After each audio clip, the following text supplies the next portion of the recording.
Esta sesión. Como les comentábamos, a la sesión de inicio y de bienvenida a las personas que no se pudieron sumar, la intención pues de grabar estas sesiones, ¿no? Es poder compartirlas con otros públicos, que quede una memoria, ¿no? Y pues también estaremos sistematizando estas conversaciones para poder compartirlas tanto con ustedes como con otros públicos. Sobre todo, les compartíamos de la experiencia que estamos teniendo en los territorios de trabajo de cocina colaboratorio, y que desde ahí pues nos gustaría también compartir a las personas con quienes estamos teniendo estos círculos en territorio. Pues bienvenidas a todas y todos. A nombre de Cocina Colaboratorio, pues les damos la más cordial bienvenida. El día de hoy, del equipo curatorial nos acompaña Adriana Cadena y Chantal Garduño. Pues bueno, pues es un gusto volverles a ver, volvernos a encontrar en esta primera sesión de diálogo, como compartíamos en el inicio. La idea es que vamos a tener dos tipos de sesiones en las que tenemos justamente como hoy a dos personas invitadas con quienes tendremos un diálogo en torno a un pretexto que ya les mandamos, pero también a un tema muy específico. Después tendremos sesiones para quienes estamos conformando este círculo podamos resonar, para lo cual les invitábamos a ocupar esta carpeta de Drive y ahí ir subiendo de manera libre, que hagan una carpeta con su nombre, que vayan poniendo sus apuntes, sus notas de la manera más abierta, creativa, para que después podamos ir revisándola, ¿no? Entonces, pues... como les compartíamos también, la idea de estos ciclos de conversación, ¿no? Es justamente, pues nacen, ¿no? Como una invitación a pensar colectivamente, pues las transformaciones que nos están atravesando nuestros distintos territorios, los distintos paisajes y sistemas alimentarios de los que formamos parte, y que sobre todo como estos pues van influyendo en los modos en que habitamos el mundo el día de hoy, ¿no? Y entonces queremos hacerlo y planteamos este programa, ¿no? Con una mirada desde los sures, ¿no? En donde justamente desde aquí queremos justamente convocar a otras formas de mirar, de escuchar, de sentir los territorios, también, pues, trayendo a la mesa otras temporalidades, otros saberes y otras experiencias que nos enriquezcan y que sobre todo, pues, expandan este concepto que nos está convocando, que es la idea de los desastres lentos. Entonces, pues bueno, justo nos interesa pues pensar esta idea, ¿no? De los desastres lentos, no como las grandes catástrofes, como las grandes crisis que estamos atravesando, sino como justo estos procesos que ocurren casi de manera imperceptible, ¿no? Pero que poco a poco están transformando pues profundamente nuestros territorios, los modos de vida, y que lo vemos muy claramente sus efectos en los sistemas alimentarios, ¿no? En la erosión de las lenguas, de los suelos, en la pérdida de las semillas, en el agotamiento de los suelos que son dedicados a los cultivos, ¿no? Y sobre todo, pues en las transformaciones de las prácticas alimentarias, ¿no? Hay una serie de preguntas que nos hemos hecho, ¿no? Desde el colectivo, pero también que justamente resuenan con las personas a las que hemos invitado y que también ya les escuchábamos, a quienes están conformando este círculo, pues también empezamos a ver varias preguntas similares, ¿no? Y pues desde ahí, pues justamente es que surgen todas estas conversaciones, ¿no? Sobre todo, pues lo que vamos viendo, ¿no? Es que muchos de estos desastres lentos, pues no ocurren también de manera accidental, ¿no? Sino que muchas veces se producen por las estructuras de poder, por justo la estandarización que ha habido, ¿no? De las formas de vida, por las economías extractivas, por los modelos de desarrollo que van interrumpiendo pues los ritmos ecológicos y comunitarios. Y pues justamente todos estos temas convocan un poco a las personas que hoy estarán con nosotros, ¿no? El encuentro de hoy se titula Movimientos de un tiempo cíclico. Le pusimos este título y también responde a una pregunta muy sencilla, pero que creemos es bastante profunda, ¿no? Y tiene que ver con cómo seguimos caminando el tiempo sin tropezar, ¿no? Entonces, en esta sesión, pues proponemos pensar el tiempo más allá de la urgencia del presente. La idea es pues volver a mirar los ciclos de la Tierra, los ritmos del agua, las capas del suelo, las historias de la destrucción y regeneración que, pues nos han acompañado.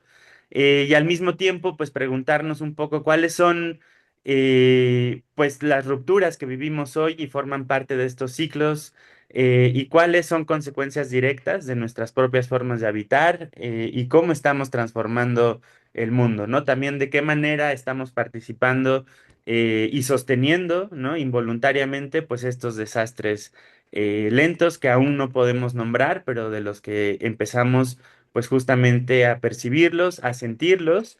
Y pues bueno, hay una parte de estos pretextos que les mandábamos con los que quisiera iniciar y dice, y que justamente pues plantea, ¿no? Un poco hacia dónde queremos ir y dice, como si perdiéramos la capacidad de escuchar los ciclos de la Tierra y quizá parte de lo que buscamos aquí es precisamente volver a escuchar esos ritmos y preguntarnos cómo reconstruimos relaciones más cuidadosas con el territorio y con lo que comemos.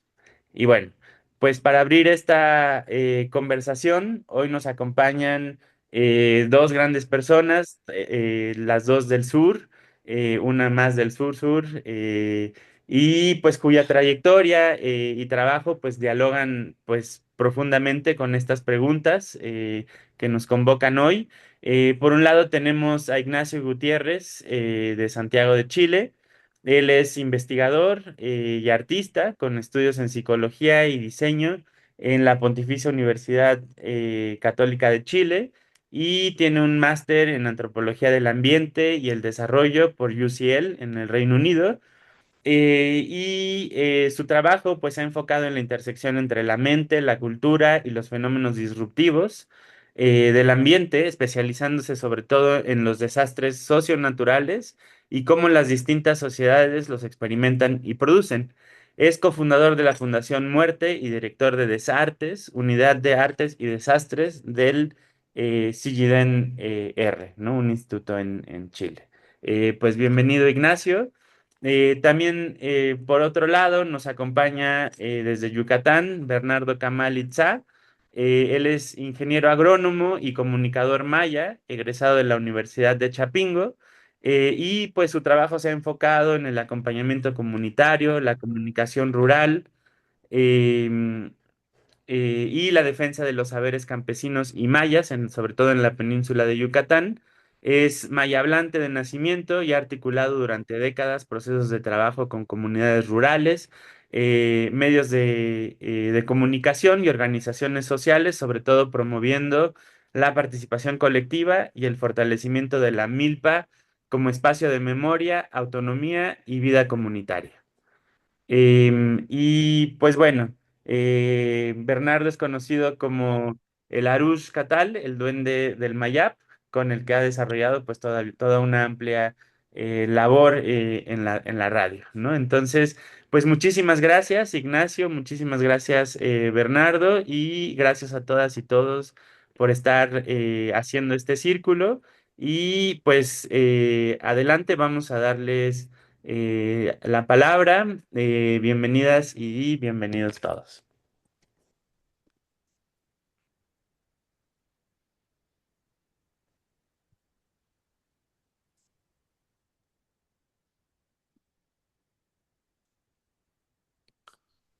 Entendía que Bernardo iba a comenzar. Sí, adelante, Bernardo, sí.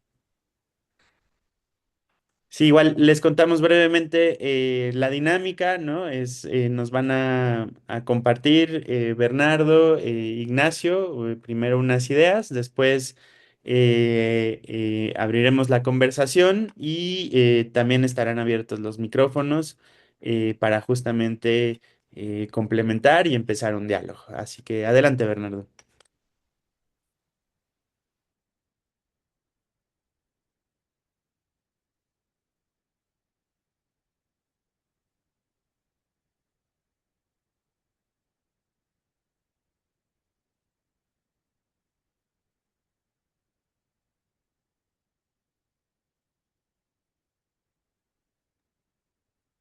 Bueno, tengo pequeños problemas, pero bueno, ahorita, este, agradecemos este espacio entonces para participar y entonces déjenme platicarles un poco, pues este pretexto que bien los organizadores nos hablan. Bueno, en mi caso, pues venimos trabajando un poquito más de 32 años. Yo soy de la península de Yucatán, pero pues estamos trabajando desde cuando egresé de la universidad de Chapingo, de tal manera que estamos trabajando varias líneas que tienen que ver precisamente con las semillas, los saberes y sobre todo entender cómo al final una cultura como la cultura maya, pues tiene en sí pues grandes detalles que implica pues el tema cómo conciben el tiempo, ¿no? O sea, entonces en este caso nosotros estamos trabajando esta gráfica que alcanzamos a ver, es una gráfica que aparenta ser como una especie de mapa o calendario de las posibilidades de la lluvia de enero hasta diciembre y su relación con el manejo de la milpa, las semillas y todo el tema que tiene que ver con el manejo del sistema milpero, ¿no? Entonces, esta perspectiva estamos trabajándolo hace algunos años y entonces por ahí vamos a estar trabajando. Pues cuando empezamos a revisar un poco cómo al final de cuentas nos van creciendo, nos van acompañando. Detrás de nosotros está pues generaciones, abuelos, abuelas, mamá, papá. Y si empezamos a revisar la genealogía y vamos a encontrar pues ya no 20, no 30, sino que ya años de un acompañamiento de pues la generación que nos antecedió y esa generación nos compartió, nos va compartiendo esos temas de la vida, ¿no? Entonces, este Tzikbal de hoy es un diálogo en donde la intención vayamos analizando una perspectiva, cómo desde el pueblo maya analizamos el Kushtal o la vida, y entonces el día de hoy, pues cómo al final de cuentas, o sea, cuando nacemos en el territorio, al final nos inducen a pensar sin querer en la parte cíclica, ¿no? O sea, por un lado, los sistemas de cultivo tienen ciclos, ¿no? Sobre todo los sistemas tradicionales. Y en medio del sistema tradicional del manejo del cultivo, hay tiempos para cada ceremonia, la parte ceremonial, ¿no? Y por otro lado también nos hablan del manejo del maíz, para que no se contamine, pues hay que cuidar ciertas características. Pues también nos enfrentamos todos los días a un amanecer, un atardecer, pero seguramente nos vamos sin querer, pues afianzándonos las ideas, no solamente de la primavera, el verano, sino cierta manera, qué es lo que hacemos en cada periodo de nuestra vida, ¿no? Y por otro lado también nos vamos direccionando en una posición geográfica, ¿no? En qué momento vienen los aires del este, los aires del oeste, los aires del norte, los aires del sur. ¿Qué tiene que ver con nuestra vida? En la perspectiva de recopilaciones antiguas, pues se habla precisamente que los aires del sur, al igual que los aires del norte, traen enfermedades, ¿no? En referencia a los aires fríos o también a las suradas del norte, que son vientos que precisamente levantan el polvo, mientras que los aires del Laquín, que es del este, que son los aires que traen la humedad, la lluvia, que viene precisamente de la parte del Caribe mexicano, que es precisamente las lluvias que tiene que ver con los ciclos de la siembra. Ayer precisamente arrancó este tipo de aires en la península de Yucatán. Antes de ese tiempo, las lluvias venían del norte o venían del noroeste, pero ayer se dio el cambio repentino y las lluvias ya están levantándose, o sea, los aires vienen del este. Ya con eso arranca el tiempo lluvioso. Y eso tiene que ver con un diseño de una forma de ver la vida, la religiosidad, como en este caso la ceremonia, que precisamente podemos ver una mesa ceremonial envuelta con hojas. No se ve la cruz, pero está en medio la cruz, los panes, y la gente que pues anda en círculos en referencia a todo lo que significa la vida. Hay un ciclo, ¿no? Y precisamente la cultura maya se desarrolla en el trópico de Cáncer, más o menos. Vemos los trópicos, trópico de Cáncer y trópico de Capricornio, y lo vemos a nivel global como los trópicos, precisamente intervalo del Ecuador a los trópicos, es donde se desarrollan culturas muy importantes que han hecho propuestas a una perspectiva de la vida del territorio. En el caso de la cultura maya, podemos verlo en México, y los que están precisamente en el trópico de Cáncer, la cultura egipcia, lo mismo podría ser los mesopotámicos o los chinos, ¿no? Y esto precisamente podemos ver cómo estos espacios de los trópicos es donde se encuentran gran parte de esos ríos, que de cierta manera tuvo que ver mucho con el agua, ¿no? Y el agua, al final de cuentas, en el caso de la península, es curiosamente el desierto tropical y bueno, y los suelos son kársticos, rápidamente filtra, 3 centímetros de suelo. Para la agronomía, pues no son suelos buenos para la agricultura, pero para la cultura maya, allá se desarrolló todo, pues su esplendor cultural. Y entonces, y aquí el agua es donde empieza a tener mucha importancia, sobre todo los cenotes, ¿no? El manejo de las semillas, el manejo del suelo, entender los ciclos de la lluvia. Y esto precisamente cuando uno empieza a revisar, hay antiguas anécdotas que relacionan de que algún día el agua de la península se va a acabar. Muchos quieren estar en la península porque pues tienen sus cenotes, pero el agua está condenada a tener problemas precisamente por la incrustación de agua marina, y tal manera que esto pues va a afectar con estos grandes cambios, ¿no? Y en estos ciclos, entonces, la forma más inmediata en mi caso, pues lo veo en la agricultura. Cada tiempo podemos verlo en un tiempo que hay que preparar. Si no preparas el suelo antes, pues lógicamente cuando se presenten las lluvias ya no hay oportunidad, ¿no? Y entonces, ¿en qué tiempo hay que preparar los suelos? Implica saber los tiempos de los vientos, la sequedad que hay para hacer las quemas, y esas quemas precisamente no afecte el monte aledaño, tal manera se queme el espacio deseado, ¿no? Esto implica también conocer las nubes, la tipología de nubes, los momentos de coloraciones, qué implica para este calendario.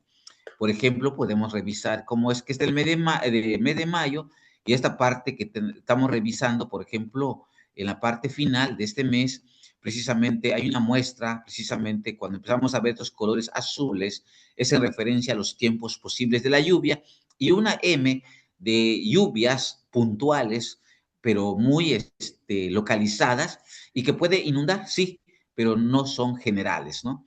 Pero bueno, y se piensa de que estas lluvias que se están dando, estas lluvias podría darse. ¿En qué momento se da? Este calendario es un calendario campesino para relacionarlo con la tipología de semillas. Claro, eso es la intención de recuperar algunas prácticas del sistema milpero en base a las lluvias, precisamente que vienen del Caribe, ese Caribe que, pues al final de cuentas, pueden provocar lluvias que puedan llegar en toda la península de una forma casi homogénea, que abarque más del 80% de la península, y para eso le llamamos lluvias normales. Pero cuando a veces las lluvias no llegan de forma normal como esta, llegan de forma como pequeños manchones, a eso le llamamos lluvias anormales.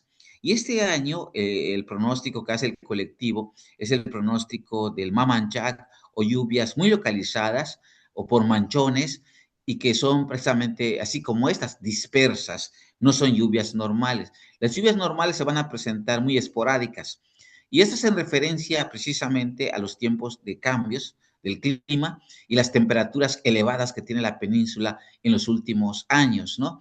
Y sobre todo también estas temperaturas que va afectando las plantas en su fotosíntesis y todo lo que implica la vida del territorio, ¿no? Y esto al final de cuentas, estos cambios ha sucedido pues a lo largo del tiempo, y por lo tanto hay que ver que por un lado está la parte climática, por otro lado está el diseño de políticas públicas. Si bien de los años prácticamente de 1900 a la fecha, en México, En 1910 se da la Revolución Social. En 1930 a 33 en promedio nace la Secretaría de Educación Pública, que diseña las formas de relación de los mexicanos, precisamente cómo al final de cuentas el español se convierte en la lengua oficial y se minimiza las lenguas originarias.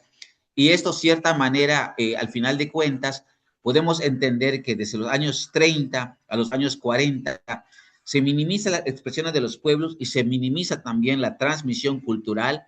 Y esto a la par va desapareciendo no solamente conocimientos locales, manejo de la semilla, la pérdida de todo lo que implica la cultura maya, y se va afianzando otra perspectiva occidental y que de cierta manera tiene que ver mucho con una forma de ver la relación con el territorio. Ya el agua no es algo cercano, ya el ambiente no tiene caso. O sea, mucha gente pues solo vive, sale de su casa, se mete a la oficina, de la oficina a su casa, y cuando se dé cuenta ya se jubiló, ya casi está muerto por diabetes a los 40, 50 años, ya no vive la vida del territorio, es más, ni le interesa, solamente le interesa el dinero que gana y su relación cercana a la empresa o al lugar donde se encuentra. Vivimos ante una sociedad muy fría, muy apática, construida desde un modelo educativo convencional occidental, a diferencia de un modelo comunitario en donde hay una relación con el entorno. Esa es la lucha, esa lucha. Entonces, esa lucha tiene que ver mucho con nuestros propios procesos y al final de cuentas de eso estoy hablando, cómo al final, en el caso de nuestra participación, cómo evidenciar el conocimiento, al final ese pretexto para poder entender que tenemos todos un ciclo. Al final nos nacemos, nos desarrollamos, bueno, crecemos y nos desarrollamos y al final llegamos a la parte que tiene que ver con, no nuestra final, sino volvemos a replantear como el maíz, como plantea la cultura maya. El maíz vuelve a nacer en próximas generaciones. Así que bueno, no solamente es cultivar la semilla, es implicar el cuidado de la semilla, el territorio, el agua, entender la relación con los vientos, la lluvia. Y esto es la perspectiva del pretexto.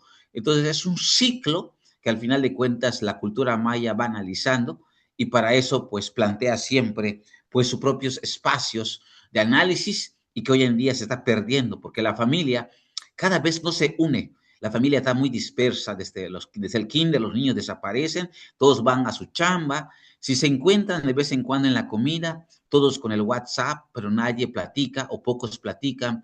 Y así pasan los años, nos juntamos en casa, pero no vivimos en familia. Estamos ante una frialdad del sistema y prácticamente nos está matando desde que nacimos. No vivimos de acuerdo a nuestro entorno, de acuerdo a nuestra cultura, de acuerdo a nuestra forma de ver la vida. Y el tema comunitario es una lucha por entender los elementos de la vida. Por lo pronto es lo que puedo dejar de pretexto. Muchas gracias. Muchas gracias, Bernardo.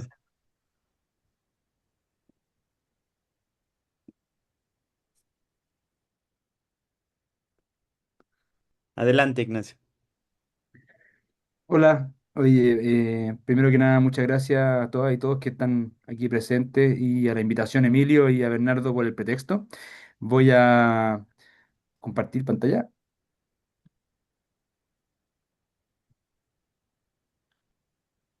Ujú.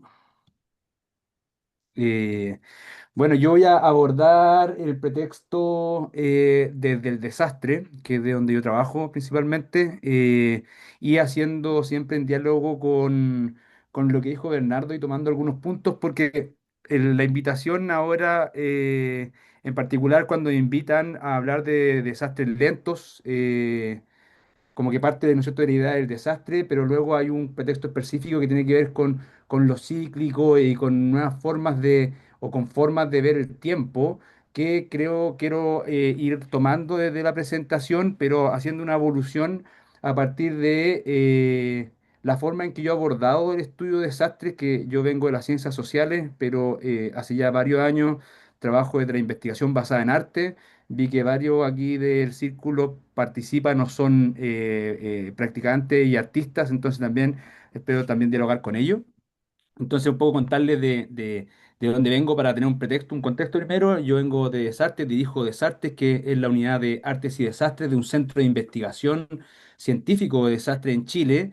Y soy cofundador de Fundación Muerte, que también es una fundación que trabaja en torno a la muerte, en su visibilización y un trabajo interdisciplinario para poder abordarlo y también generar conocimiento y preparación ante la muerte en Chile, que tiene un contexto muy distinto a México respecto a la muerte. Acá la muerte es un tabú muy, muy potente y que de esta forma también está vinculado con el desastre, dado que creo que hay que partir, ¿no es cierto?, haciendo un reconocimiento de lo que es el desastre, que generalmente se entiende bajo estos eventos, acontecimientos que interrumpen el funcionamiento propio de un sistema, demandando elementos o formas de reaccionar que permitan un equilibrio, un balance de esta forma, de este fenómeno que interrumpe el funcionamiento.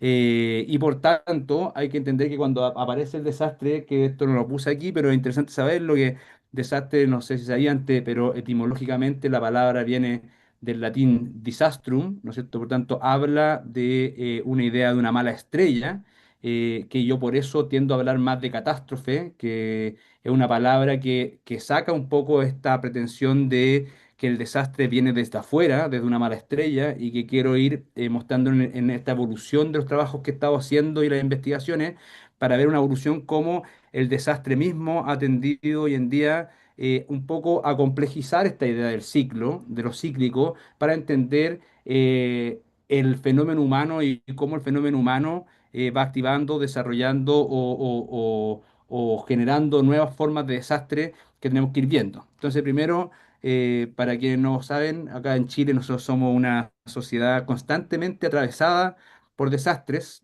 Aquí yo les puse algunos que vienen de un artículo que se escribió hace unos años, ya hace 10 años, pero es una cultura que es una sociedad que está constantemente afectada por terremotos, aluviones, inundaciones, tenemos erupciones volcánicas, por tanto muchos autores incluso hablan de que nuestra cultura y nuestra identidad es una identidad terremoteada o una identidad atravesada por la catástrofe, por aquello que, como yo le decía, si el desastre tiene que ver con malastro, ¿no es cierto? Con algo como esta forma, algo generado por una divinidad, por un elemento externo, inevitable. Catástrofe tiene que ver con un vuelco, que a mí me hace mucho más sentido porque tiene que ver con el vuelco de sentido, con cuando un evento del ambiente interrumpe la forma en que nosotros nos entendemos a nosotros mismos y al mundo. Y lo interesante es que varios autores van a plantear que cuando una sociedad está expuesta constantemente a desastre, va desarrollando lo que algunos han llamado cultura del desastre o subcultura del desastre, y que tiene que ver con todo este conjunto de ideas, que son ideas, prácticas y materialidades que están orientados a la solución del problema frente a los desastres o a estos eventos, los fenómenos disruptivos, y que va a funcionar, va a decir, por ejemplo, William Anderson, que es uno de los creadores del concepto en los 60, que es un sociólogo, va a plantear que esto genera un mapa de cómo reaccionar frente a los eventos desastrosos futuros. Y lo importante que se plantea acá es que estos mapas tienen que ser transmitidos intergeneracionalmente, tomando también ahí un poco lo que hablaba Bernardo de cómo finalmente la idea de los ciclos o los tiempos de la agricultura, y en este caso para mí el desastre, requieren fundamentalmente de que el mapa sea transmitido, de que estas ideas, de estas prácticas puedan ser transmitidas intergeneracionalmente. Y aquí precisamente porque yo empiezo a tomar desde la psicología y la antropología las artes para poder entender esta transmisión, entendiendo que las artes permiten efectivamente abordar aquello que queda un poco interrumpido de sentido, aquello que queda, acá se habla mucho de lo inefable, ¿no es cierto? De lo que no se puede poner en palabras. Y uno cuando lee, por ejemplo, poesía de desastre, que nosotros en Chile tenemos desde la colonia e incluso antes yo le voy a hablar un poco de la cultura mapuche, ya habían siempre referencias a cómo de esta forma un desastre interrumpe la forma en que nosotros entendemos el mundo y demandan nuevas formas para entender ese mundo. Ya, y ahora voy a pasar para hacer un recorrido de las formas en que he ido abordando esta idea del tiempo en el desastre. Primero les muestro esta una obra que yo desarrollo el 2021. Esto es una instalación inmersiva que yo trabajo a partir de una investigación de una etnografía que desarrollé con comunidades lafkenches, que son un subgrupo de los mapuches, que los mapuches es la etnia de pueblo originario más numerosa en Chile contemporáneamente, representan como el 10% de la población y es como el 80 y tanto por ciento de la población indígena en Chile. Y yo voy a abordar de cómo interpretaron ellos el terremoto o cómo vivieron el terremoto del 1960, que es el mayor terremoto registrado en la historia del mundo hasta ahora, y el terremoto de Valdivia. Y lo interesante, y quiero abordar del tiempo, y que yo abordo a través de esta obra, es, bueno, esto es una, como les decía, una instalación inmersiva que se llama perspectivismo, que yo tomo el concepto ahí, ¿no es cierto?, de Eduardo Viveros de Castro, que complejiza un poco la idea de podríamos decir como que trata el animismo, esta idea de que las cosas tienen ánima o que comparten una subjetividad o o una voluntad semejante a las personas, por tanto participan en la sociedad, y yo tomo la historia de una roca, que es la roca Pancu, y trato de representar o presentar esta cómo se percibió el terremoto a partir de la roca Pancu, y para no irme muy lejos de esta explicación, lo interesante que pasa acá con respecto al tiempo es que uno ve cómo en una sociedad como la sociedad mapuche, el desastre, que incluso el desastre no tiene palabra en el mapudungún, sino que el desastre no se ve como desastre, sino que se ve como un balance y un equilibrio de las fuerzas del mundo. Por tanto, no es un desastre, sino como una vuelta al equilibrio. Entonces aquí sí podríamos ver un proceso más cíclico y que yo lo muestro en esta obra, que esta es una obra que toma los elementos del perspectivismo, la idea de que la roca tiene espíritu, que la roca puede llegar a generar un terremoto o las tormentas, pero a la vez esta es una obra que se va reciclando en sí misma todo el tiempo. Es una obra que se activa una vez, sucede la escena del terremoto y vuelve a la normalidad después de un proceso de esta forma de equilibrio de las fuerzas y luego vuelve a activarse. Y cuando yo se presentó esto en el Museo de Arte Contemporáneo, y en la Bienal, por ejemplo, Valparaíso, en varios lugares que la ha presentado, la idea es que esta obra sigue corriendo y así como sucede bajo esta perspectiva de los desastres, el desastre va sucediendo una y otra vez a lo largo del tiempo. Entonces, esta obra que yo les decía que es a partir de un estudio que hicimos en el lago Budi respecto a la Roca Pancu, nos muestra cómo ciertas sociedades, y un poco lo que hablaba, ¿no es cierto?, Bernardo, que sociedades, por ejemplo, que vienen más fijadas o se construyen más a partir, por ejemplo, de la agricultura, tienen una visión del tiempo más cíclica, vinculado por la misma, por la misma ciclicidad de la agricultura, ¿no es cierto? Pero ahí quería ponerse la roca.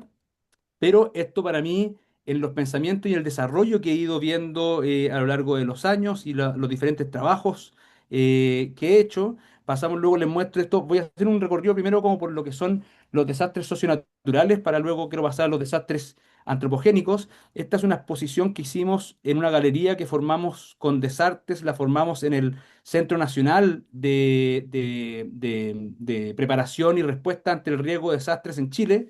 Nosotros creamos una galería y esta exposición que estuvo el año pasado aborda lo que nosotros consideramos o planteamos como el concepto de herencia sísmica, entendiendo que de esta forma los sismos y los terremotos y los desastres han ido desarrollando, se han ido transmitiendo a lo largo de los años, generando, como les decía al principio, una identidad terremoteada. Nosotros estamos atravesados por los desastres y si bien una cultura, una sociedad como la mapuche lo ve de forma cíclica, la ciencia también a veces va mostrando esta música, como dijeron, por ejemplo, en el pretexto, Emilio cuando me manda el primer texto, habla como si uno recorriera de cierta forma la Tierra, podría ver los ritmos de los desastres. Y en esta exposición que nosotros abordamos a partir de arte y patrimonio sobre los terremotos y tsunamis en Chile, uno de los elementos de la ciencia que nosotros pedimos, nosotros ahí invitamos a artistas a hacer obras, a meterse en los centros de investigación, fuimos rescatando elementos históricos de los desastres, o más que nada de las amenazas, que es distinto. Y uno de los elementos súper interesantes que yo les quería mostrar es esto, no sé si que acá hay geólogos, geofísicos o geógrafos, que yo trabajo harto con ese grupo de científicos, con esas disciplinas, y ellos, por ejemplo, nos mostraron, estos son unos peelings, estos son como si uno le hiciera un sacado en una calicata, ¿no es cierto? Uno hace un hoyo en la tierra, le hace un sacado a eso, y estos son unos mantos que son básicamente un grabado de la tierra. Entonces lo que nosotros vemos ahí son las diferentes capas de la Tierra Y lo interesante que yo le quería mostrar acá es cómo se evidencian, por ejemplo, ciertas amenazas o ciertos desastres. Aquí a la izquierda está el tsunami de 1960. Esa mancha más clara es toda esta forma el sedimento que el tsunami llevó hacia tierra adentro. Y si ven el nivel de sedimento, esos son, si se ven abajo, estos son como 500 años, esa marca de tierra. Y todo eso, solamente eso que es clarito, es el tsunami de 1960, dejando una marca que transforma el territorio.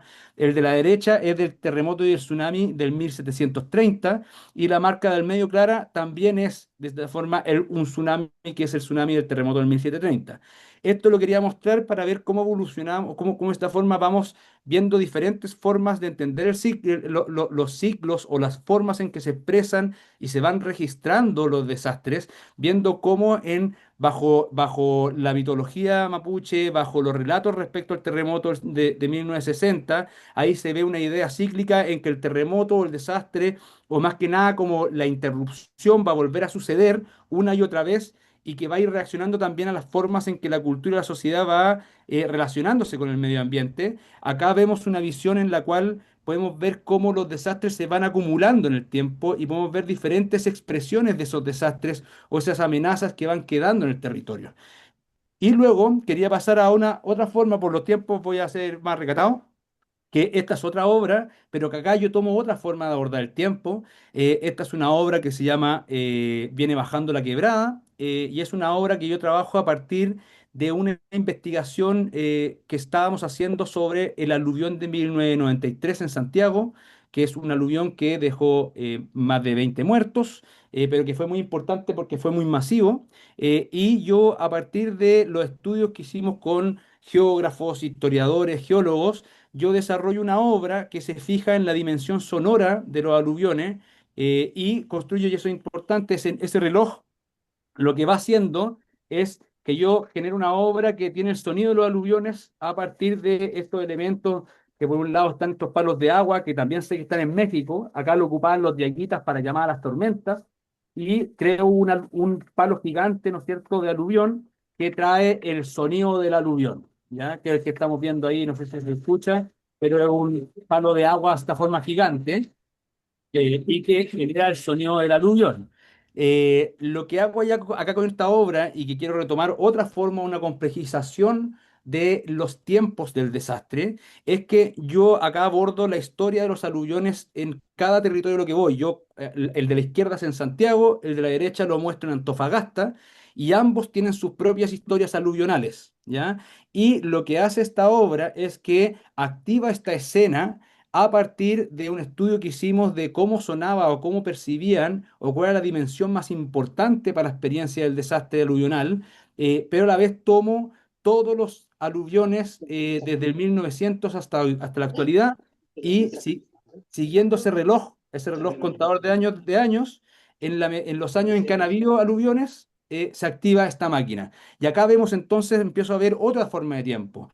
Acá el tiempo del desastre se puede ver de forma histórica, en la cual las cosas van sucediendo, y ve a la vez, te va mostrando cómo va evolucionando esos tiempos del desastre, en lo cual vamos viendo que si nosotros podemos, o sea, yo soy un ferviente creedor en el calentamiento global, entonces uno empieza a ver cómo en las últimas décadas los eventos aluvionales relacionados con eventos de clima extremo van aumentando. Entonces uno va percibiendo cómo este sonido, cómo esta escena se va activando más en Es las últimas décadas. bonita.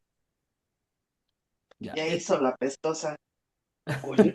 hizo la pestosa, no sé, no soy yo, pero bueno, Chiquitamente.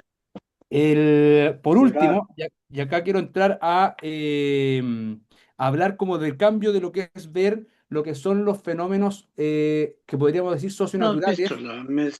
y No has y visto. ¿aló? Bueno, voy a seguir hasta para no perder el tiempo, ¿ya? Y entonces acá quiero tomar otro cambio que tiene que ver con en estudios de desastres donde yo me muevo. Ya no se habla de desastres naturales, se habla siempre de desastres socionaturales, porque se comprende que siempre hay una sociedad implicada que toma decisiones que pueden fomentar el desastre. La amenaza puede suceder de forma cíclica, algunos podrían decir, pero el desastre efectivamente es dependiente de las decisiones y las formas con las cuales nosotros nos relacionamos con el entorno, que también lo habló Bernardo un poco ahí también con que los cambios culturales van haciendo que hayan habiendo pérdidas, por ejemplo, de lo que yo llamaría la cultura del desastre, pero a la vez también hay elementos que tienen que ver con lo que uno podría, esta es otra instalación escénica inmersiva que desarrollamos en el contexto del centro de investigación, y esta es una instalación que se enfoca en lo que podemos llamar los desastres antropogénicos, que son desastres generados a partir de prácticas humanas, y en el cual nosotros nos enfocamos con un equipo interdisciplinario de geólogos, historiadores, antropólogos, músicos, arquitectos, bailarines.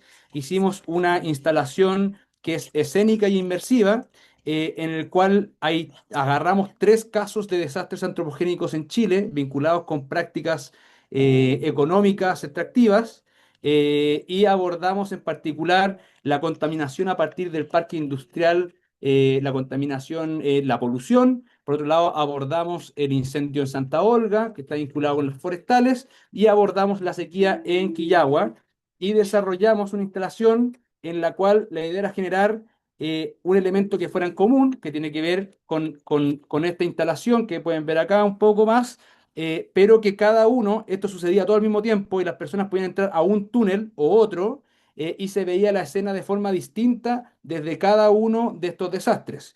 ¿Ya? Y esto lo quiero mostrar en particular porque esto me dio una complejización de lo que podríamos llamar los desastres lentos, porque todos estos son desastres lentos, pero que tienen formas distintas de atestiguarse, de ponerse en evidencia, que es algo que pasa con los desastres lentos, ¿no es cierto? Se van acumulando en el tiempo hasta que de repente se puede suceder una muerte masiva, hasta que de repente puede suceder que justo un relave se destruye y genera un aluvión gigante.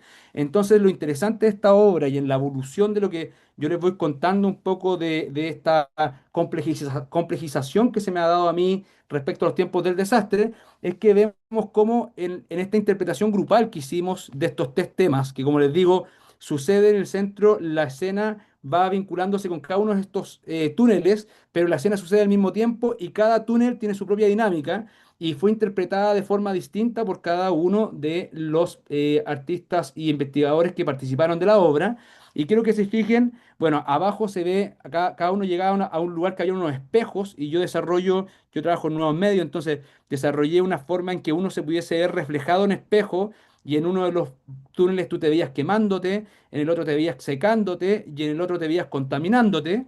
Cada uno tenía su sonido específico, su música específica, y su recorrido específico en función de los ritmos y la temporalidad de ese desastre. Entonces, si vemos a la izquierda arriba, el túnel de arriba es el de Puchuncaví, que tiene que ver con la contaminación, se ve chiquitito, pero si se ven es como rectangular y repetitivo. Y ese es un desastre lento que una vez que se empieza a activar, tiene un ritmo repetitivo, porque las personas surgía una nube tóxica que aparecía de vez en cuando, cada cierta cantidad de meses, y envenenaba a la gente.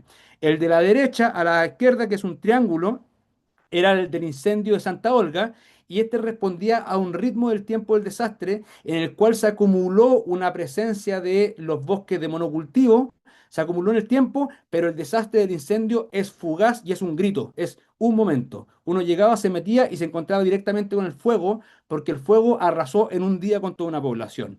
Y por otro lado, a la izquierda abajo, hay un túnel largo y que hace alusión y presenta la sequía en Quillagua, que es una sequía que lleva más de alrededor de 40 años desarrollándose desde las primeras intervenciones mineras.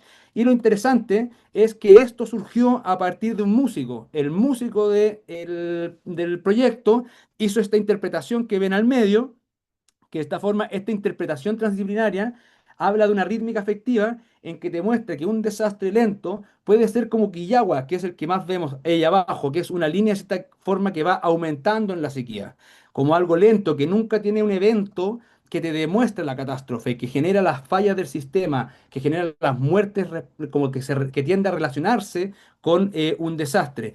Puchuncaví lo relacionamos más con aullidos, que es algo que sucede constantemente con picos de esta forma, con picos de desastre.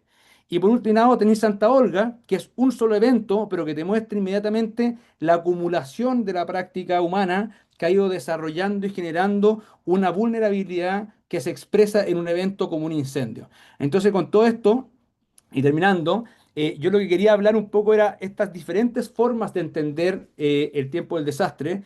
Yo creo que la idea cíclica, hay varios estudios, yo soy muy creyente en que la ciclicidad puede entenderse hasta cierto punto porque las formas en que nosotros entendemos el desastre y en que lo producimos va cambiando precisamente esa ciclicidad.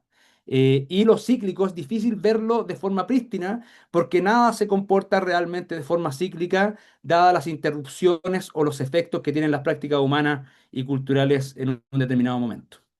Eso quería compartirle y dialogar con Bernardo. Muchísimas gracias, Ignacio, y muchísimas gracias, Bernardo, también. Súper, súper interesante. Creo que hay muchas coincidencias, ¿no? Creo que hay muchos puntos, ¿no? Que sobre todo van, pues, haciéndonos comprender, ¿no? Cómo también en los suelos, ¿no? En la tierra, ¿no? Podemos, de cierta forma, leer, ¿no? Los desastres lentos. También justo creo que es súper interesante también ver cómo se puede abordar, ¿no? Desde otras prácticas, ¿no? Desde los saberes situados, por un lado, pero también desde la práctica artística. Creo que eso es también súper, súper interesante verlo. Bernardo, creo que estás por ahí, sí, ¿verdad? Pues nada, quisiéramos justo ahora pasar, ¿no? A esta parte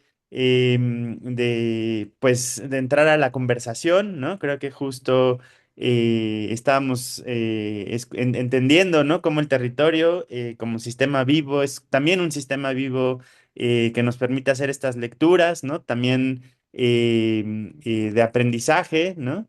Pues en ese sentido, ¿no? No sé si por un lado Bernardo o Ignacio quisieran complementar alguna de las ideas de lo que han estado compartiendo o a partir de lo que escucharon, si quieren compartir algo, ¿no?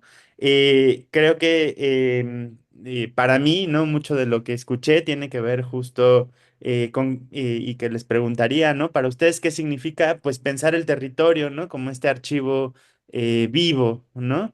Y también un tema, ¿no? Que por ahí veo que va surgiendo entre las dos conversaciones, ¿no? Es sobre esta idea de la transmisión intergeneracional de saberes, ¿no? Cómo dialogan o qué pasa, ¿no? Cuando se rompen estas formas de recorrer, de conocer el territorio, ¿no? Justo creo que Bernardo nos hablaba muchísimo sobre la educación, ¿no? Los sistemas educativos, como también forman parte. Y Ignacio, pues creo que lo mostraba también desde el arte, ¿no? Cómo podemos ir comprendiendo los desastres, pero justo, ¿no? Cómo también un poco ahondar, ¿no? En cómo dialogan estas formas de registro, ¿no? Desde el arte, desde la ciencia, los registros comunitarios de la memoria de los desastres, ¿no? Entonces, pues adelante. Creo que este punto ahora que ya dimos como la parte introductoria ambos, ahora queda claro que lo que estamos hoy en día pasando, los territorios a nivel global, en donde vemos devastación, incendios deliberados, invasiones de territorios contra pueblos originarios, por otro lado, sistemas de gobierno que nacen de una democracia orquestada por los intereses globales, no por una democracia real que atienda a sus pueblos. Estamos hablando de una hipocresía, doble moral o la bipolaridad, ¿no? De los gobiernos del mundo. Por otro lado, también vemos la concepción de los alimentos, en donde hay una generación más adicta a consumo de alimentos como chatarra, entrecomillado, entonces donde la pizza, donde otros alimentos que no aportan nada, los contenidos de los medios de comunicación cada vez están más orientadas a conocimientos generalizados que no magnifican aquello que tiene que ver con el territorio y la vida, sino que es más por los intereses monetarios. Y también, aparte de eso, si sumamos todas estas líneas que atentan contra el desarrollo de lo humano, podemos ver que entonces que el resultado de todo el sistema orquestando a que hubiera una individualización en donde el individuo en el concepto maya es el ten, entonces solamente yo piense en mi vida, yo solamente piense en mi desarrollo, en mis necesidades, no importa lo que suceda con los demás, es la individualización y esto va en contra de lo que le llamamos el trabajo del nosotros, ¿no? El ton en maya, donde el trabajo del nosotros es un concepto que parece que pierde batalla, porque el concepto de nosotros es el concepto que la misma humanidad a través de sus expresiones locales en los pueblos originarios es un concepto de nosotros, ¿no? Porque el nosotros es un concepto de como si fuera el policía, el que vigila, el que norma, el que conduce, el que crea futuro. El nosotros se antepone al individuo, porque el nosotros tiene una línea muy clara del desarrollo del entorno, o sea, cómo cuidar los recursos naturales, cómo cuidar el agua, cómo cuidar el modo de pensar, ¿no? Cómo cuidar la forma de vivir. Y esta cultura de nosotros es posible verla en todos los pueblos originarios del mundo, ¿no? Ahora, el problema real actualmente, también en los pueblos originarios estamos siendo contaminados totalmente desde una política de Estado a que aceptáramos de que el concepto de nosotros no significa la posibilidad de vivir. Y entonces lo que significa que si el concepto de nosotros ha desarrollado encuentros de culturas, choques de culturas, en el caso mexicano o latinoamericano o el global, el choque de las dos culturas o las tres o todas las culturas durante el tiempo de la conquista española en México, precisamente a pesar de todo eso, el choque donde hay una individualización, hay una religiosidad que prácticamente destruyó a las mujeres a través de la Santa Inquisición y los mató con el tema de que son brujas, porque no quieren para nada el nosotros, quieren ellos desarrollar la línea individual en donde la política se desarrolla desde una iglesia católica, en donde el nosotros no funciona en esos intereses religiosos y las culturas originarias como la maya se cimentó en el nosotros desde su fundación que relata el Popol Vuh, donde los señores de la vida, del viento, del agua, del territorio, se reunieron para decir cómo crear la vida. Entonces, la religión católica occidental contra una religión maya, en este caso, o de los pueblos originarios, que dice el nosotros, es un choque que se dio hace más de 500 años y esto permeó los territorios y bueno, todavía con todo lo que implicó el desarrollo de los últimos 500 años, entrecomillado de la civilización novohispana o para llamarle la occidentalización de las culturas originarias, México hoy en día, sus 68 pueblos originarios, se encuentran en perder esa batalla de prácticamente acabar el nosotros, porque resulta que donde se encuentra el concepto de nosotros como una forma de vida y desarrollo, son los territorios hoy en día codiciados por aquellos que vivieron el yo, el individualismo. Toda la parte centro de México para arriba es donde se incrustó precisamente la corona española y su sistema de haciendas, en donde privilegió el yo, y entonces las tierras fueron destruidas, las culturas fueron masacradas, y de tal manera que el conocimiento o intentaron desaparecer y privilegiaron el yo. Hoy en día, prácticamente esa parte del centro al norte del país ya no existe o pocas culturas originarias se encuentran y que tienen problemas inclusive para posesionar una forma de vida. Pero resulta que hoy en día la riqueza nacional mexicana está centrada en los territorios donde se ha hecho la revolución con el nosotros, o sea, desarrollada por los pueblos originarios, porque hay tierra, porque hay agua, porque hay vida, porque hay minerales.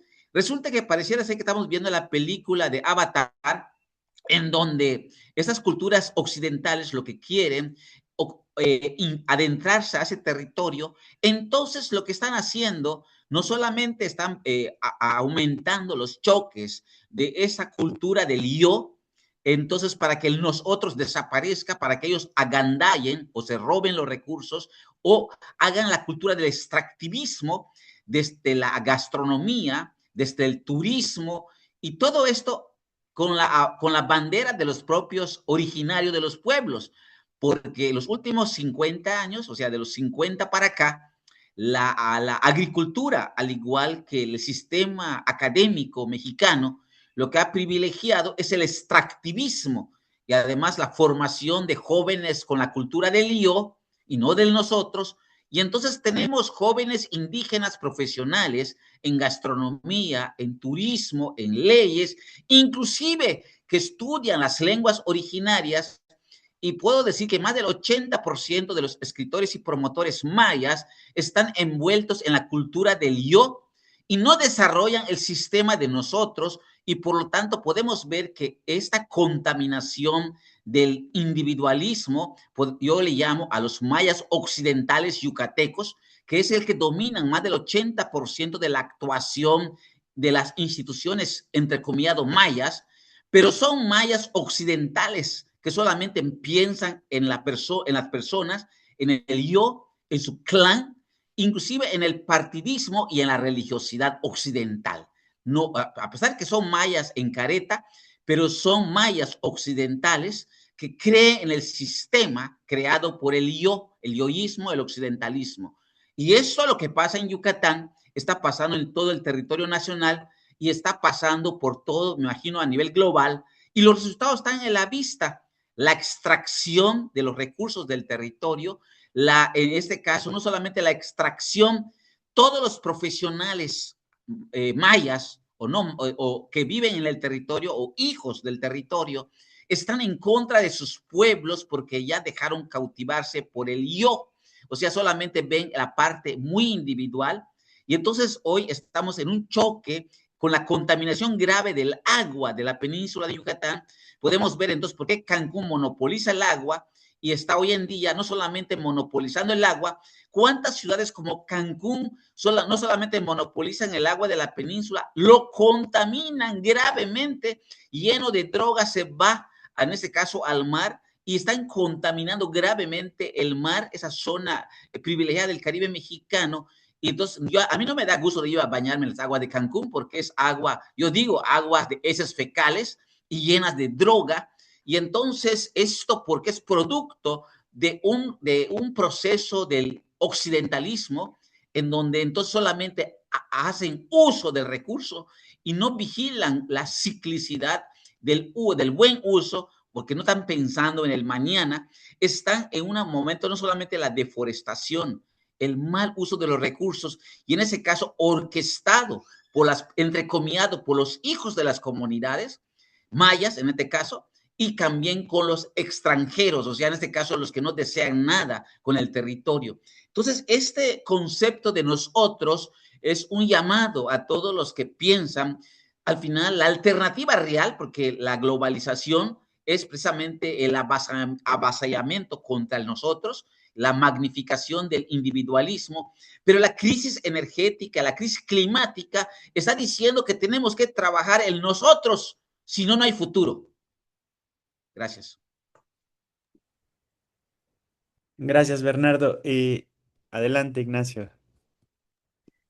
Me interesa ahí tomar como que esta evolución en la discusión de pasar de esta forma a que entender la ciclicidad o los tiempos del desastre lento, para verlo bajo esta lógica del desastre, o sea, del nosotros versus el individualismo, me parece súper interesante y me gustaría ahí complejizar, también preguntándole un poco a Bernardo, porque siento que el nosotros que él plantea, que resulta más interesante el concepto, entiendo que Maya como una idea del nosotros como creador de futuro, como un nosotros más atemporal y que se prolonga hacia el tiempo futuro, es distinto a veces a las mismas nociones de nosotros que surgen históricamente. O sea, el nosotros también ha tendido, por ejemplo, a nacionalismos específicos o a que grupos específicos de nosotros sean los que quieran sobrevivir ante el otro, y creo que efectivamente se complejizó cuando se empezó a tener una noción global de la Tierra y que los efectos que uno puede tener, no sé, pues de contaminación en Estados Unidos y en China particularmente, que son los mayores emisores, pueden afectar otros territorios, ¿ya? Como, como me gustaría como que entráramos ahí, Bernardo, como a la idea de cómo finalmente estos ciclos, que está bien, yo estoy de acuerdo, pero cómo se hace cuando se tiene una perspectiva global en la cual los efectos de ciertos grupos de nosotros afectan otros nosotros. Como que hay una noción de nosotros global, como todos los seres humanos en la Tierra. Hay otra noción de nosotros más también poshumano, que podríamos hablar también como más allá del humano, en la cual compartimos también con otros elementos. Y está en nosotros también como cerrado a los grupos específicos que buscan sobrevivencia por sobre los otros grupos, que lo vemos hoy día, muy en día. Para mí estoy rayado con lo que está pasando con las corporaciones en Estados Unidos y el Silicon Valley, que uno ve que se está pretendiendo una sobrevivencia de ciertos grupos, pero a costa de todo el resto de nosotros.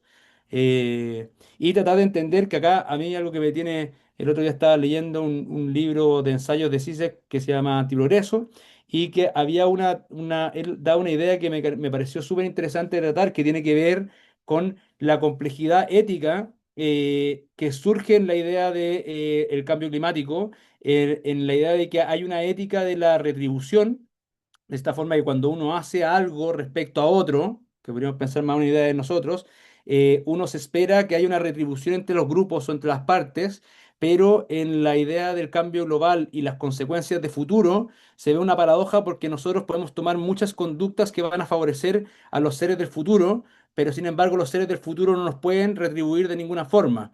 Entonces uno empieza a ver todas estas éticas o teorías que podríamos hablar de aquellos que en este momento quieren tener todas las ganancias para poder tener una vida óptima ahora, pero no pueden de cierta forma pensar o no hay un interés en las poblaciones futuras. Entonces creo que esa complejidad que da Bernardo respecto al nosotros es fundamental, porque a veces el nosotros puede ser mucho más situado y mucho más egoísta como grupo, que es una otra forma de nosotros, diría.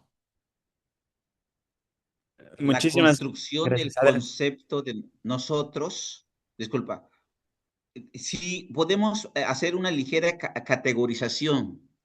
Si construimos el nosotros desde los principios del entorno, ¿qué tiene que ver el respeto a lo que está en el entorno? Como las culturas originarias piensan, los mapuches, los que viven en esa parte de América Latina, o los mayas, o los pueblos que nos escuchan. Generalmente hay una conexión directa de ese nosotros, precisamente, eh, entonces, hay un aspecto interesante, hay una conexión muy fuerte en una construcción no solamente ética, sino también una construcción muy enraizada en el territorio y sus elementos. Pero cuando se construye el nosotros, sin esa parte, ahora la siguiente categoría, sin esa parte del entorno que también existe, entonces empieza un problema serio. Por ejemplo, para hacer la milpa, para poder entender el nosotros milpero, no solamente se piensa en el maíz, se siembra el maíz, se piensa también alrededor del maíz, a pesar de que para el occidente es las plagas, en este caso podría ser animales o planta o lo que haya alrededor. Entonces se piensa, por ejemplo, preguntaba yo a la gente maya, por ejemplo, yo veía que mi abuelo sembraba 5 semillas en cada poseta, en cada siembra, en cada hueco, pone 5 semillas. Y le decía yo a mi abuelo de Yucatán, ¿por qué siembra 5 semillas? Y él me decía, eso hace como 40 años, no más, 5 semillas. No tenía justificación. En mis andanzas en la península de Yucatán y parte de Guatemala, al llegar a la zona guatemalteca, preguntaba a la gente de Guatemala por qué siembra 5 semillas. Y entonces la gente maya de Guatemala me decía, es que en realidad estamos esperando de 2 a 3 semillas. Los otros 2 semillas o un poquito de 2 a 3 también, pues uno es para el pájaro, otro es para el gusano, otro para no sé quién. Entonces, solamente en el cultivo de la semilla se está pensando también de aquellos elementos externos que puede afectar la semilla. Pero es un conocimiento intrínseco al momento de sembrar. No se está pensando desde la siembra occidental que tienes que meterle veneno a la semilla para que se muera el pájaro, para que lo venga a comer. No se está pensando en eso. Se está pensando en una semilla viva y que algunos van a vivir y que otros no, y que va a ser consumido por los elementos externos del territorio. Acá hay una diferencia. Si yo pongo como sembrador 5 semillas y le pongo químico para que se mueran las aves que lo consuman, ya estoy pensando en el nosotros, pero de una forma categórica en contra del entorno. Pero si pensara yo de que no le pongo los elementos químicos para que mate estas plagas, entre comillado, y entonces estoy pensando en mi relación justa con el entorno, ¿no? Entonces, en este caso de las semillas. Pero si cuando yo a partir de las semillas pienso en el entorno, cómo al final negocio con el entorno, ¿qué significa? Siembro plantas que sirvan también para el entorno. Bueno, y entonces eso es pensar no solamente en el grupo de personas o individuos, es pensar en los que viven en el territorio. El gran problema de hoy es que hay una construcción de nosotros solamente de las personas que viven en el territorio y no desde el ambiente, ¿no? Y en este caso la religiosidad maya, en el caso maya, pues prácticamente engloba esa perspectiva porque ya empieza a hablar de los señores del viento, del agua o del territorio, envuelta en una ceremonia. Y si uno alcanza a ver el nosotros, entonces, a partir de aquí empieza a desprender la tipología de semillas. Las semillas de corto plazo de 2 meses, las semillas de 3 meses, las semillas de 4. Y estas semillas están hechas para el cambio climático o cambio lluvioso, porque la gente va interpretando el ambiente y va a decidir qué semillas sembrar, si son de 3, si son de 2 meses, son de 4. Lo que significa que cuando este conocimiento ya no existe en el año 2026, aunque es un conocimiento, en el caso maya, de más de 3,000 años, quiere decir que estamos preparados, no estamos preparados, mejor dicho, a enfrentar los desastres climáticos en relación a la semilla.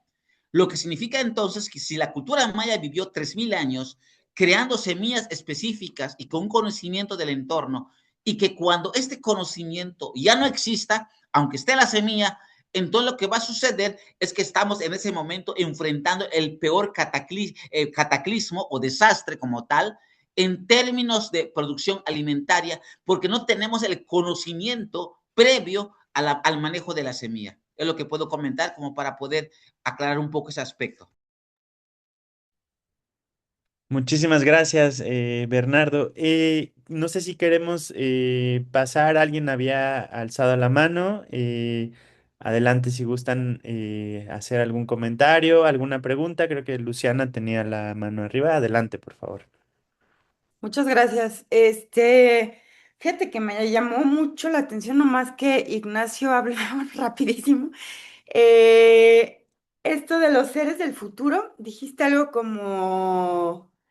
Y me quedé pensando y me hace una... ay, no, no sé, o sea, me rompe un poquito el pensamiento y está bien, porque también está esta idea de la no reproducción, ya no tener hijos, está como este cambio, pero esta responsabilidad que se le deja como a las clases medias, a las clases jodidas, pues. Y luego pensé en esas afectividades del futuro, ¿no? Y ahorita con muchos compas con los que hablo, es escalofriante porque muchos están pensando en la eutanasia a futuro, ¿no? O sea, como en la renuncia de la vida, para no pensar en despedirnos de la tierra sin seguro, sin jubilación, sin tal, tal, tal.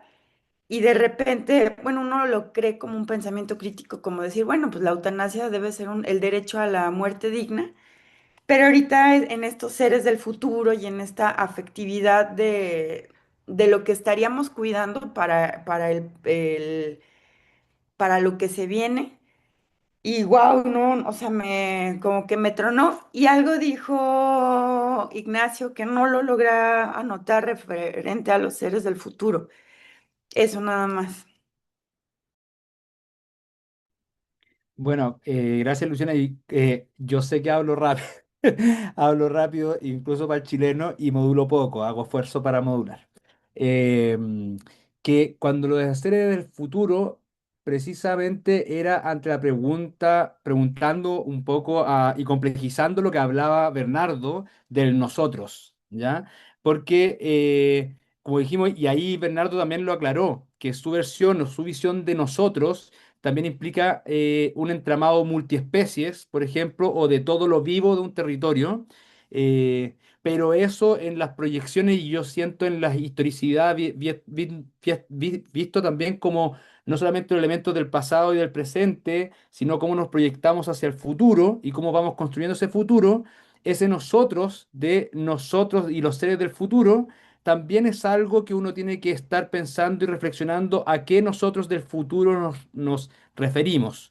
Y los elementos éticos que hablé ahí tenía que ver con que nosotros podemos tomar acciones respecto a esos seres del futuro, pero esos seres del futuro no pueden tomar acciones respecto a nosotros como seres del presente. Al menos que eso en algún momento cambie, pero eso ya es ciencia ficción, pero quizá en algún futuro podemos tener cambios del pasado, pero creo que es fundamental ante la línea que estamos abordando de los desastres lentos, que ahí Emilio lo hizo la pregunta, como quiénes forman parte del nosotros cuando hablamos de un desastre lento. A mí tocaste un punto fundamental que tiene que ver con las poblaciones humanas del futuro, que tú lo tomas desde el lado de la eutanasia. Generalmente algunos lo están tomando más de la línea de disminuir la natalidad. Yo soy más de la línea de que efectivamente hay que regular la población humana y hay que cambiar la forma en que vemos la muerte. Esa es mi línea de Fundación Muerte. Creo que estamos rehuyendo a la muerte de una forma así, pero absurda y tratando de generar expectativas de vida de 200 años, cuando ningún ecosistema te va a permitir o sostener poblaciones de... Se espera que seamos 16 billones de personas en los próximos 30 años. O sea, es una cosa, o sea, a mí abismal cuando pensamos en desastres lentos. Creo que la sobrepoblación también es un desastre lento. Totalmente. Muchísimas gracias, Ignacio. Tenemos dos preguntas, una de Nicolás y Caro. Adelante, Nicolás. Sí, buenos días.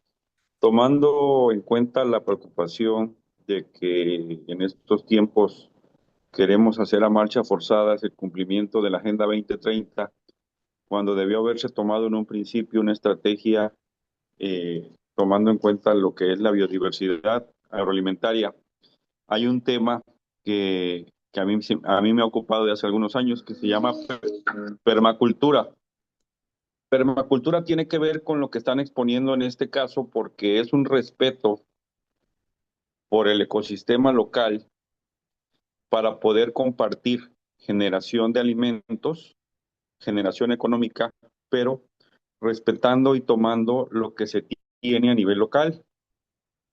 Y esto se puede tomar de una manera adaptable a cualquier parte del mundo, ya que tenemos que retomar lo que yo consideré hace algunas sesiones, que es no perder estos secretos de la economía de traspatio, de los grandes, lo que yo llamo grandes hombres y mujeres, que tienen mucha información que en el paso del tiempo no tienen a quién heredarla, a quién compartirla hacia su descendencia. Es una parte muy importante, pero sí lo veo como que ya se está tomando a marchas forzadas. O sea, cuando debió haberse hecho con una programación y un respeto por nuestro hogar, que es el planeta Tierra. Tenemos que hacer una conciencia que incluso en la pandemia yo pensé que se iba a retomar con una seriedad la preocupación por la generación de alimentos, por la generación y respeto por los ecosistemas, por la economía que se vio quebrada, por la parte sensible de la pérdida de personas con este gran efecto que nos dio el haber perdido seres queridos, eh, pero resulta que terminó la pandemia y en vez de crear una conciencia social, se volvió otra vez a correr, se volvió otra vez a la vida, a marchas forzadas, otra vez a regresar a querer salir al mundo, a levantar la mano, a decir yo quedé vivo, pero no nos ocupamos en preocuparnos por el respeto de lo que tenemos a nivel local, de lo que realmente tenemos que cuidar como alimentos, que yo le llamo lo que llevamos todos los días a nuestra mesa, dónde se producen, dónde se siembran, con qué se fertilizan, con qué se nutre la tierra, con qué se nutre el material vegetativo, que en este caso es una observación excelente. Mientras tú fortalezcas la planta, las plagas no entran, se respeta el ecosistema, se comparte con otros esquemas de vida que pueden estar alrededor, llámese las abejas, llámese el manejo de los gusanos para crear abono. Entonces, estamos yéndonos otra vez al extremo químico que hace que la tierra produzca en un principio, pero después se convierte en algo que va degradando la misma producción de tierra, en vez de fortalecerla con la parte orgánica. Entonces, es muy importante este tipo de temas para que nosotros podamos tener esa información, podamos compartirla con el agricultor, con el productor del campo, y que ellos entiendan que todo lo tienen al alcance. Solamente tienen que conocer cómo poder implementarlo en las localidades, en fortalecimiento de semilla, en el fortalecimiento de un pasto mejorado, en el Nicolás, fortalecimiento de un alimento. perdón, Y ahí concluyo. Gracias. muchas gracias. Una disculpa por la interrupción, pero como nos queda muy poquito tiempo, Sí. vamos a dejar tiempo para la participación de las otras dos compañeras. Muchas gracias. Gracias. Gracias. Adelante, Caro, y después María. Gracias. Hola, muy buenos días y buenas tardes a todos. Yo soy Caro de Puerto Rico. Pues el Caribe aquí presente en esta conversación me interesa un montón, sobre todo cuando se trae, ¿verdad?, el conocimiento ancestral, ¿no? Para nosotros tener una reconexión, pues, con cómo, ¿verdad?, afrontamos este tipo de desastres. Particularmente al periódico Mural, a mi folder de Carolina, subí 3 artículos. Yo asistí a una clase bien buena de etnografía indígena del Caribe en la universidad y yo guardé, ¿verdad?, esos artículos. Lamentablemente están en inglés, pero están ahí disponibles para cualquier persona que le interese. Y para mí fue bien impresionante lo que estos artículos de arqueología revelaban, ¿no? Principalmente porque más o menos desde los 400 BC había vasto entendimiento de cómo navegar. El mar se concebía como el puente que conectaba el Caribe, no era un obstáculo, ¿no?, para el intercambio de semillas, saberes, recursos, herramientas, ¿no? Y perdón. Particularmente hay uno de los artículos que se llama Island Rhythms, ritmos de las islas, que precisamente abarca, ¿no?, ese tema de cómo se movían a lo largo de Caribe, Centroamérica y Sudamérica y cuál era como el intercambio. Más allá de eso, otro de los artículos también revela cómo, por ejemplo, en Puerto Rico adaptaron sus viviendas a las épocas de inundaciones fuertes que se reportaron, ¿verdad?, en algún momento, pues, como que histórico. Y que me hace sentir, tú sabes, que realmente es un proceso para nosotros, ¿verdad?, afrontar lo que viene siendo, pues, el cambio climático cíclico de la Tierra, ¿no? Debemos de reconectar como con los saberes ancestrales, ¿verdad? A veces creo que en la academia o en muchos espacios se peca de sobresimplificar, ¿no?, la complejidad de la cosmovisión indígena de los pueblos originarios, cuando realmente para mí contienen realmente la sabiduría, ¿no?, de cómo atravesar estos momentos. Y ese conocimiento, ¿no?, fue precisamente interrumpido por procesos de colonialismo, procesos, ¿verdad?, de imperialismo, de reformular el mundo y la tierra en función, pues, de una economía. Y pues la educación obviamente fue la herramienta que utilizaron para interrumpir, ¿no?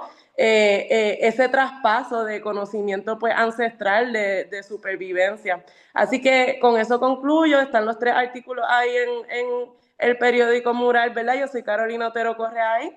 Y nada, súper feliz de estar escuchándoles a todos ustedes. Gracias.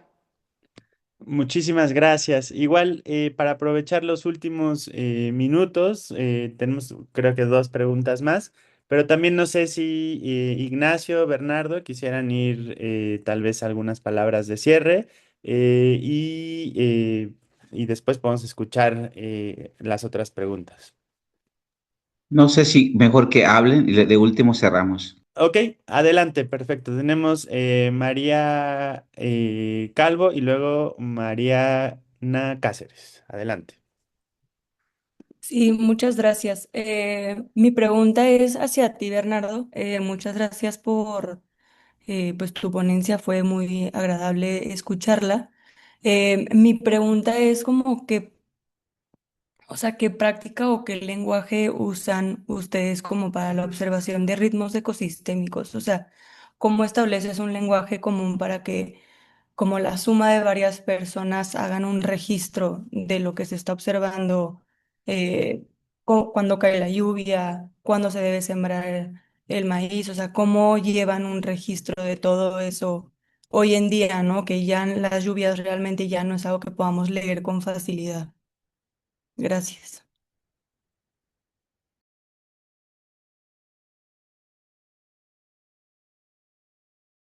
Gracias. ¿Les parece si escuchamos la última pregunta y adelante para contestar? Mariana.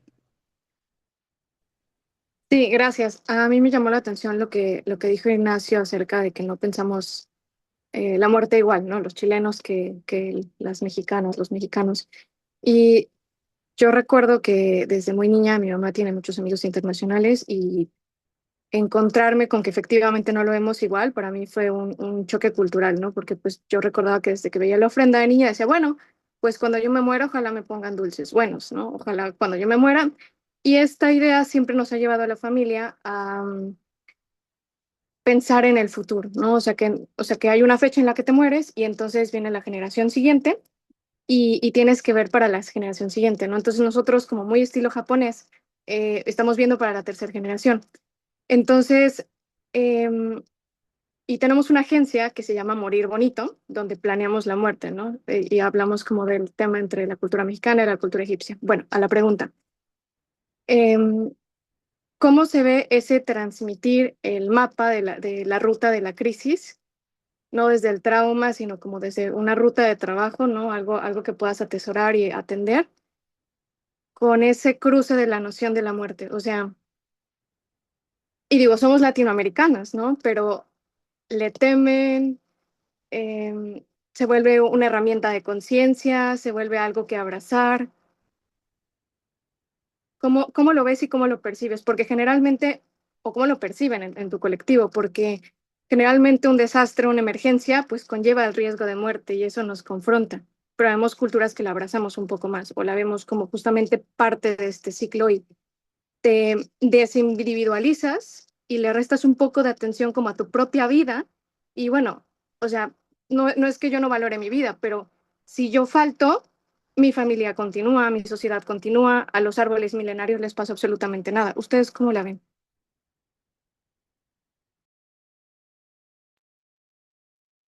Bueno, aprovecho primero en referencia a tu comentario. En el caso nuestro, cuando estamos niños, nos dicen, si tiran la piedra al cenote o al pozo, cuando ustedes se mueran, van a agonizar más tiempo porque su alma va a ir a buscar esa piedra, o sea, va a limpiar el cenote. Esa perspectiva de nuestra niñez nos están preparando para la muerte. O sea, y entonces, ¿qué significa? Pues no voy a tirar la piedra porque no quiero pasar penalidades. Es la muerte con dulzura que le llamas, ¿no? Entonces, hay una construcción de nuestra niñez de aceptar la muerte como parte de nuestro ciclo, ¿no? Aceptarla. Inclusive hay celebraciones a la muerte, como comentarios, ¿no? Le dejo a Ignacio esa parte, lo que termine, pero continúo con el tema de las cabañuelas, ¿no? Este punto es interesante, la pregunta que nos hace nuestra compañera hace un rato. La construcción tiene que ver varias cosas. Uno, estamos usando el idioma maya peninsular. La mayoría de los que están en el colectivo hablan el idioma maya de inicio. Segundo, nos une el tema de la milpa, el manejo de los cultivos, las semillas, porque al final tenemos esa parte en común. Tercero, tenemos principios comunes en el manejo del conocimiento, ¿no? Y luego no tenemos esa distinción si tenemos cargos académicos. En mi caso, soy agrónomo, otro tiene doctorados. No, inclusive hay gente que no ha pasado por las escuelas, pero tiene amplio conocimiento del sistema y del entorno. Y entonces, esta convocatoria que hicimos fue a través de las radios indígenas, ¿no? En maya.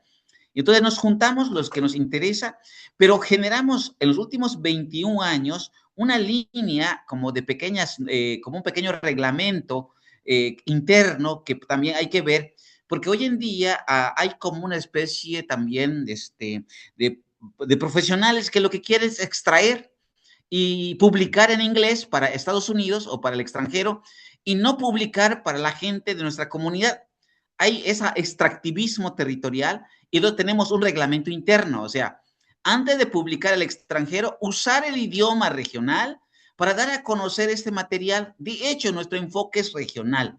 No tenemos, o poco material tenemos en inglés, no queremos la venia del extranjero. Primero queremos la seguridad de que el conocimiento construya y se reconstruya en el territorio, porque es un conocimiento con problemas también, de 500 años de que ha sido pues erradicado de forma violenta, entonces reconstruirlo es muy delicado, ¿no? Entonces, ese reglamento que tenemos interno implica nuestro comportamiento en el grupo, la forma de sistematizarlo, la forma de compartirlo, todo lo que implica esto, hay un pequeño reglamento interno, o sea, en los que participan.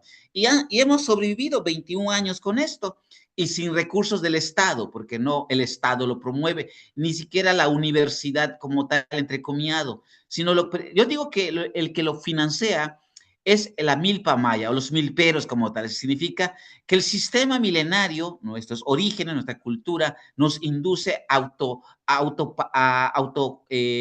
pues colaborar, ¿no? Y entonces esta autocolaboración ha permitido que no tengamos intereses económicos. Sí necesitamos el dinero porque publicamos o porque usamos redes o lo que tú quieras, o sistematizamos que se requiere algo de dinero. Entonces lo que hacemos es vender productos, por ejemplo, como tazas, playeras, para la autofinanciación. El reglamento ha permitido que, de cierta manera, también hayamos sancionado 2 o 3 personas que han roto el reglamento interno, porque este conocimiento no es que seamos netamente regionalistas, hay que ver que hoy en día el extractivismo académico está tan duro porque es más, pues todos se preocupan por publicar en el extranjero, para estar en el extranjero y no están en el territorio. Y los materiales que generan es para las bibliotecas, entonces tampoco sirve para nadie. Entonces, la intención de ese material es trabajar en el territorio, usarlo en el territorio, es otro enfoque total. Y el tema de la construcción de los bioindicadores, pues es un conocimiento que existe en el territorio. Lo que hemos hecho es una sistematización en los últimos 21 años, pero la red electrónica, las radios, los Facebook, ha servido mucho porque todos los días estamos publicando de acuerdo al comportamiento de las nubes, que el viento, que la lluvia. Ponemos allá de forma regional arushes. Arushes es un concepto como de un duende. ¿Cómo ven? Está lloviendo acá en el pueblo y ustedes reporten. Detrás de ese concepto, Arush es un concepto de decirte, oye, que estás en tu territorio, te estoy dando tu espacio territorial, ¿qué ves? ¿No? Es una inducción a la observación, es una inducción a la colectivización, es una inducción al trabajo que permitiera compartir conocimiento desde las redes. Y esto permite, de cierta manera, construir de forma colectiva en las redes electrónicas. Son como comentarios porque el tiempo ya nos ganó. Muchísimas gracias, Bernardo. Adelante, Ignacio, con el cierre. Ya, lo hago corto porque creo que Mariana, me tocaste un punto a mí fundamental, que es el vínculo precisamente entre la muerte y las responsabilidades intergeneracionales, que lo que tú hablas desde lo que tú vivías desde pequeña o lo que mismo Bernardo habla desde las sociedades mayas, creo que esas visiones y esas formas de entender la muerte te generan una responsabilidad intergeneracional en ambas direcciones, que a mí me ha gustado mucho lo que en antropología de la muerte, lo que he estudiado, por ejemplo, de algunas de las sociedades en México, hay una responsabilidad de la siguiente generación de mantener una forma de existencia del muerto. Entonces ahí efectivamente yo como generación nueva tengo una responsabilidad hacia las personas del pasado, y por tanto las personas del pasado tienen de cierta forma un criterio de responsabilidad hacia los del futuro, porque los del futuro van a ser los que te van a mantener vivo después de la muerte. Como fundación, nosotros no abordamos ni planteamos ninguna idea en particular. Lo que sí hemos tratado siempre de desarrollar y que está relacionado con esto tiene que ver con que pensemos, preparemos la muerte, porque incluso cuando uno está muriendo, se puede ir desarrollando una cultura del cuidado, que también lo habló Bernardo, que tiene que ver, que creo que es algo interesante que podrían seguir abordando en el círculo, que tiene que ver con el cuidado, con la noción de cuidado, que es el cuidado tanto a los otros seres de esta tierra, el cuidado por los conocimientos antiguos, como hablaba Caro. Hay algo que hay que cuidar. Y siento que la muerte siempre nos ha reflejado o nos ha mantenido en una pregunta sobre ese cuidado y responsabilidad mutua intergeneracional, que en las visiones que tienen visiones más como de trascendencia, creo que nos han transmitido mejor que las culturas que habla como Bernardo más individualista, en la cual esta idea de que llegamos hasta un final y nos morimos, de esta forma elimina esa continuidad de responsabilidades de las generaciones de mantenernos, de recordarnos, de mantener la cultura anterior, que creo que es fundamental hoy en día precisamente para poder pensar un futuro viable, que creo que lo planteas tú, Mariano, Caro, que cómo pensar el futuro fuera de esta idea cataclísmica, porque para eso, ¿qué vamos a hacer? ¿Qué vamos a hacer si que sabemos que el mundo se va a acabar en el 2050, como decía el premio Nobel? O sea, si es que realmente todos acá en este círculo decimos, ok, no hay forma de salir de la catástrofe humana, vamos a llegar a un final como que nos quedaríamos todos sentados o nos volveríamos unos hedonistas que solamente disfrutamos el presente. Entonces, yo creo que tu pregunta sobre la muerte y las responsabilidades intergeneracionales para mí son fundamentales.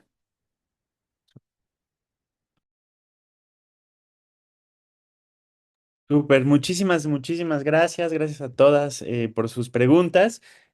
También por ahí hay varias preguntas que están saliendo en los chats, en los comentarios, ¿no? Creo que muchas de esas tienen que ver con que ustedes también nos compartan las presentaciones, un poco más sobre los proyectos. Entonces, por ahí les estaremos abriendo una carpeta, tanto a Bernardo como a Ignacio, para que nos compartan y subamos sus presentaciones. Y pues nada, ¿no? Creo que nos quedamos más allá de con conclusiones cerradas, pues justamente con muchas preguntas que empiezan a resonar, con muchos temas. Y pues les agradecemos a todas y a todos por sumarse, por estar en esta discusión. Muchísimas gracias, sobre todo a Ignacio y a Bernardo, que se dieron el tiempo de estar presentes en esta conversación, por compartir sus experiencias, sus saberes, sus andares. Y pues muchísimas gracias a todas y todos y nos vemos el próximo martes. Muchísimas gracias y quedan abiertos pues justamente les volvemos a poner las carpetas para que ahí justamente puedan resonar a partir de lo que escuchamos y pues muchísimas gracias a todos. Nos vemos pronto.